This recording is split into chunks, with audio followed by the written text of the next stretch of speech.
Imagine flying from Berlin to Frankfurt, two German cities, a short route, a familiar journey, but the aircraft waiting at the gate is Pan Am, or British Airways. Air France is here too, mostly for the flights to Paris. The pilots are strictly American, British, or French. Lufthansa is not present at all. The paperwork for the flight does not reference German Aviation Authority. The flight exists under Allied occupation rights. Most of the passengers are German, but the airline operating the aircraft is not.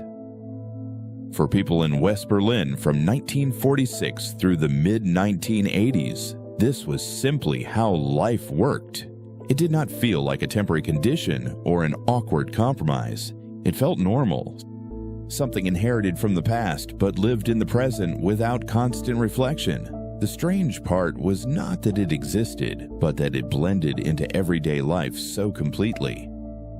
The shape of this normality had been set right after the Second World War. When Nazi Germany surrendered, the country was divided into 4 occupation zones. Berlin, although located inside what became the Soviet zone, was also divided among the 4 powers: the Americans, the British, the French, and the Soviets. When West Germany and East Germany later became separate states, the legal status of Berlin did not transfer to either of them. The city remained under the 4-power agreement.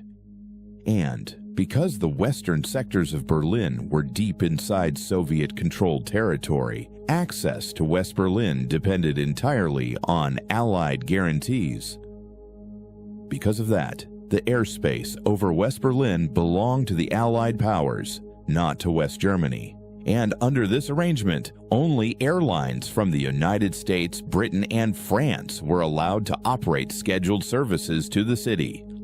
Lufthansa or any other German airline could not fly there. The carriers of West Berlin were Pan Am, British Airways, and Air France.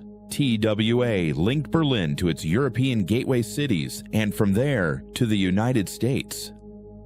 To fly to or from West Berlin was to step into a system that was Western in identity, but not German in structure. Even reaching the city by air required following a very specific set of rules. There were only 3 approved air corridors through East German airspace, one from Hamburg in the north, one from Hanover in the center, and one from Frankfurt in the south. Each corridor was roughly 20 miles wide. Aircraft were required to stay inside the corridor from entry to exit. There was no improvisation, no deviations for weather, no shortcuts. In a Cold War environment, wandering outside that corridor did not simply mean a navigation error. It meant entering tightly monitored Soviet-controlled airspace.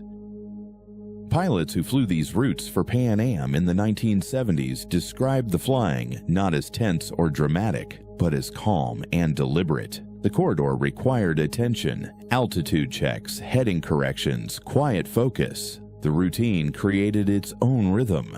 One pilot later said that the corridor was not claustrophobic. It was just very well defined. You flew inside a box of air that everyone agreed on. You did your work. You landed. You went home. There were occasional reminders of where the corridor existed. On very clear days, crews sometimes saw contrails of Soviet fighters pacing the edge of the corridor. They did not intercept or challenge. They traced parallel lines in the sky, visible from a distance, a silent reminder that the open path was open only because all parties continued to accept its legitimacy. Sometimes, though, the strangeness showed at the edges. A traveler once recalled looking out the window during a flight from Frankfurt and seeing the landscape below, forests, fields, small towns. He realized that everything he saw was East Germany. And yet, as he flew above it, the world inside the aircraft, languages, laws, assumptions, was West. The aircraft was a moving piece of territory, defined not by land, but by agreement. As aircraft neared Berlin, they entered the Berlin Control Zone, managed by the Berlin Air Safety Center. This was the nerve point of the system. It operated from a building near Tempelhof, staffed continuously by American, British, French, and Soviet officers. The room was quiet. People spoke in technical phrases, clearances, altitudes, vectors, timing. The staff rotated in shifts. Americans, British, and French controllers often lived in West Berlin neighborhoods, commuting to the BASC by U-Bahn or by car. Soviet controllers lived separately and traveled under controlled arrangements. But inside the center, the work was collective. Aircraft in the corridor needed coordination. Approaches to Tegel and Tempelhof required alignment. Everything was structured to reduce the possibility of misunderstanding. The system worked because the alternative, confusion or miscommunication in the air over Berlin, was far more dangerous. A Pan Am captain later said that the corridor's stability came from the fact that it made sense. The Soviets had no interest in provoking crises over predictable flights. The Western Allies had no interest in testing boundaries. The corridor was a structure of mutual restraint.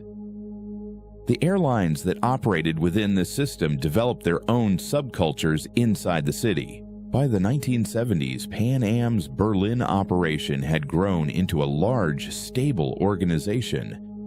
Many of the cabin crew, gate agents, mechanics, and administrative staff were West Berliners. The cockpit crew had to be American, but everyone else was local. Pan Am uniforms in Berlin, the blue buses that carried crew to and from the airport, Pan Am paychecks circulating through Berlin neighborhoods. These were part of the city's everyday life. Pan Am pilots based in Berlin often lived in the city long-term. They rented apartments in Charlottenburg, Wilmersdorf, Steglitz, Lichterfelde. Some of them said later that Berlin was the only place they had lived where the border was visible and present, but not overwhelming. You saw the wall. You passed ghost stations on U-Bahn trains where platforms were sealed and dimly lit. You walked through neighborhoods where streets simply stopped at concrete. And yet the city felt lively, cosmopolitan, and connected. The airport was the reason it was connected at all. A former Pan Am 727 captain recalled that Berlin felt like a place where you could feel the world pressing in at the edges, but inside the city, life was ordinary. He described time spent in cafes on Savigny-Platz, afternoons in bookstores on Tauentzenstrasse, evenings in jazz clubs, and walks home past posters advertising concerts from bands who made Berlin a regular stop. The flying was routine. The city was not. Pan Am's Berlin fleet was effectively a fleet within a fleet. Maintenance was performed in Berlin by German ground crews trained to follow American airline procedures. The maintenance hangars at Tegel became workplaces where languages mixed checklists in English, spoken instructions in German, documentation processed in bilingual forms. Pan Am in Berlin was both American and local at once. For 2 decades, Pan Am's Berlin network revolved around the Boeing 727, first the short-bodied 727-100, and from the early 1980s the larger 727-200. During the mid-1980s, Pan Am also put wide bodies on the Frankfurt trunk. First the A300, then the A310. They added ATR 42 commuter flights to West Germany under Pan Am Express for thinner routes. On busy days, the mix at Tegel could range from turboprops to wide bodies, all wearing Pan Am titles. British Airways developed its own close relationship with Berlin. BA crews stayed in hotels near Kurfürstendamm. They had a favorite late-night restaurant in Schöneberg, known to crews from 3 successive decades. Former BA cabin crew described Berlin as a posting where you learned how to work across cultures, simply because everyone you encountered lived inside a political structure people did not discuss openly. The city made the extraordinary ordinary. The crews adapted to that. Air France, operating primarily from Tegel, contributed to the city's French cultural layer. French military families lived in the French sector. French cafes and bakeries were fixtures of daily life. Air France crews staying in Berlin did not feel like they were passing through a foreign environment. They felt like they were moving through familiar habits in a slightly shifted language landscape. TWA's presence linked Berlin to long-distance international travel. For West Berliners who had relatives in North America, TWA represented a bridge. A traveler could leave Tegel in the morning and be in Chicago or Los Angeles by evening, even though Berlin was enclosed by a border on all sides. TWA flew to West Berlin as part of connecting services to the United States through other European hubs. Passengers traveling on TWA typically connected in Frankfurt and at certain times in Paris or London, depending on the timetable. Only Pan Am operated a direct transatlantic service from West Berlin. Only Pan Am held the authority and later the aircraft to operate direct transatlantic flights from the city. Customs and passport control for flights depended on the route. Flights from West Germany to West Berlin did not require passport control. But customs procedures took place under Allied administrative authority. German officers carried out inspections, but the legal framework empowering them derived from Allied occupation law rather than national sovereignty. It was a layered system that looked ordinary because it had been practiced for decades. The airports themselves were also shaped by the Cold War. For many years, Tempelhof was the main airport of Berlin.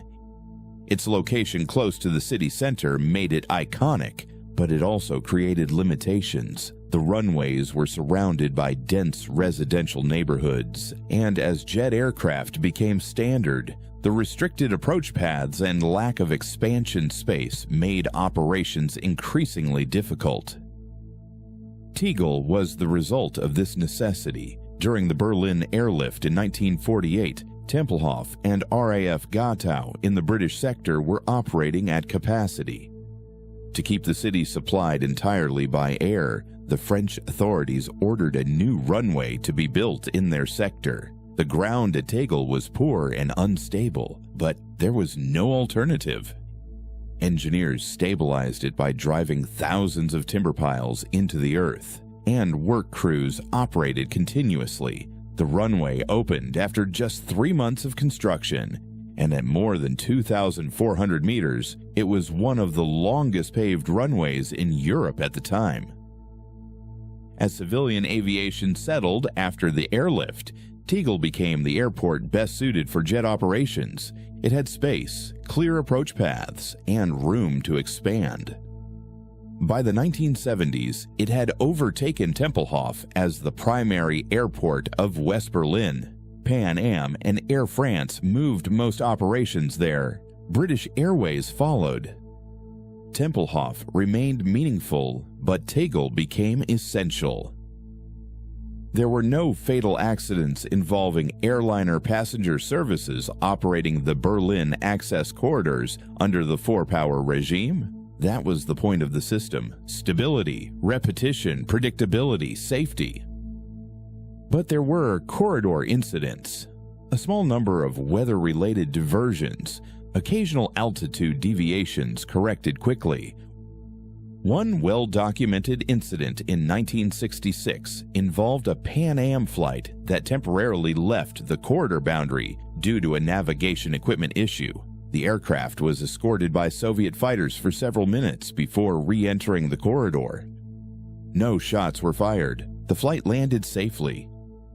The event was handled at the Berlin Air Safety Center in terse, technical language. The lesson was understood. Procedures existed for a reason. Serious incidents were rare. A British Airways 737 suffered a bird strike on departure from Tegel in 1978 and returned safely. A Pan Am 727 had a hydraulic system anomaly in 1984 and was repaired on site by Berlin maintenance crews. The system's safety came from routine. Everyone involved, pilots, mechanics, controllers, ground staff, understood that stability mattered more than anything else. There were special occasions when the routine was broken. Concorde visited West Berlin, brought by both British Airways and Air France on demonstration flights.